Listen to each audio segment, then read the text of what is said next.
ब्रह्म राक्षस एक रहस्य। कैसे होते हैं ब्रह्म राक्षस? गीता में क्या बताया गया है उनके बारे में? क्या उन्हें ही जिन माना गया है? क्यों होती है उनकी पूजा? क्या मार सकते हैं उनको कोई?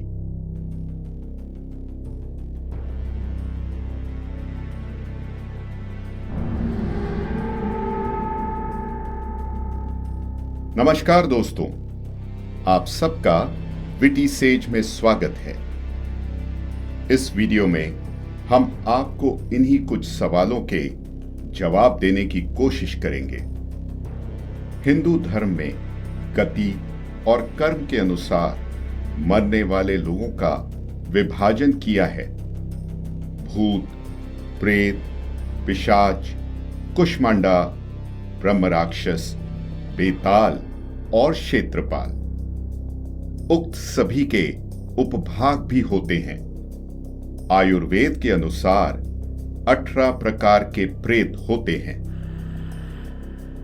भूत सबसे शुरुआती पद है, या कहें कि जब कोई आम व्यक्ति मरता है तो सर्वप्रथम भूत ही बनता है। इसी तरह जब कोई स्त्री मरती है तो उसे अलग नामों से जाना जाता है। माना गया है कि प्रसूता स्त्री या नवयुवती मरती है तो चुड़ैल बन जाती है, और जब कोई कुंवारी कन्या मरती है तो उसे देवी कहते हैं। जो स्त्री बुरे कामों वाली है उसे डायन या डाकिनी कहते हैं। इन सभी की उत्पत्ति अपने पापों, व्यभिचार से, अकाल मृत्यु से या श्राद्ध न होने से होती है। ब्रह्म राक्षस उन आत्माओं को कहा जाता है जो उच्च जन्म लेकर अपने जीवन में बुरे काम करते हैं या अपने उच्च ज्ञान का लाभ न उठाकर उन्हें गलत कामों में लगाते हैं। ऐसे लोगों को अपने जीवन के बाद अपने ज्ञान के कारण एक ब्रह्म राक्षस के रूप में भुगतना पड़ता है। इस तरह के एक विद्वान को पृथ्वी पर बाध्य होकर अपने कर्तव्यों को करने या अच्छे छात्रों को ज्ञान प्रदान करने के रूप में प्रयोग लाया जाता है।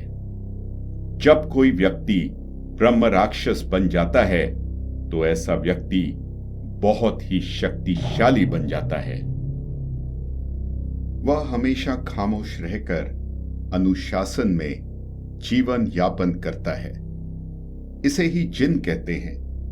यह बहुत सारा खाना खाते हैं और घंटों तक एक जैसे ही अवस्था में बैठे या खड़े रहते हैं। जिन से ग्रस्त व्यक्ति का जीवन सामान्य होता है। ये घर के किसी सदस्य को परेशान भी नहीं करते हैं, बस अपनी ही मस्ती में मस्त रहते हैं। जिनों को किसी के शरीर से निकालना अत्यंत ही कठिन होता है। प्राचीन हिंदू ग्रंथों के अनुसार ये शक्तिशाली दानव आत्मा होती है जो इस दुनिया की बहुत शक्तियों की मालिक होती है, और केवल कुछ लोग या कुछ राशि के लोग ही इनसे लड़ सकते हैं और उन्हें इस जीवन से मुक्ति दे सकते हैं। यह ब्रह्म राक्षस अपने सीखने के उच्च स्तर को बनाए रखते हैं, लेकिन यह मनुष्य को खाते हैं।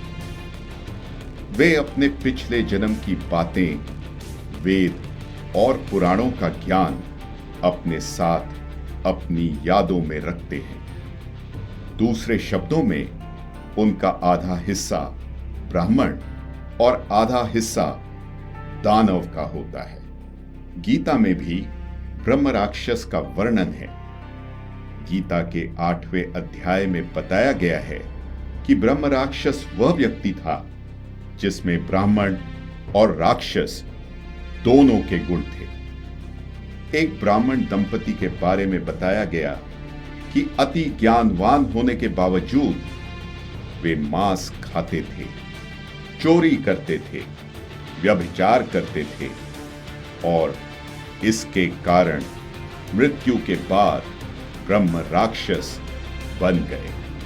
गीता में ब्रह्म राक्षस की मुक्ति का मार्ग भी बड़ा ही आसान बताया गया है। जिस वृक्ष पर ब्रह्म राक्षस रहते थे, एक दिन उसके नीचे कोई पंडित गीता के श्लोकों का पाठ कर रहा था। ब्रह्म राक्षस ने सिर्फ गीता के श्लोक का आधा भाग गलती से सुन लिया और सुनने मात्र से ही उसकी मृत्यु हो गई।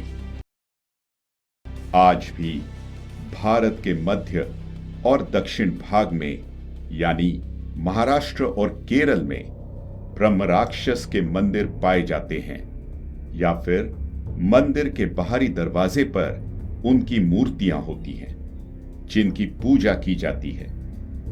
कोई भी निर्माण कार्य करने से पूर्व उनकी अनुमति ली जाती है। केरल के कोट्टयम जिले में ब्रह्म राक्षस का प्रसिद्ध मंदिर है।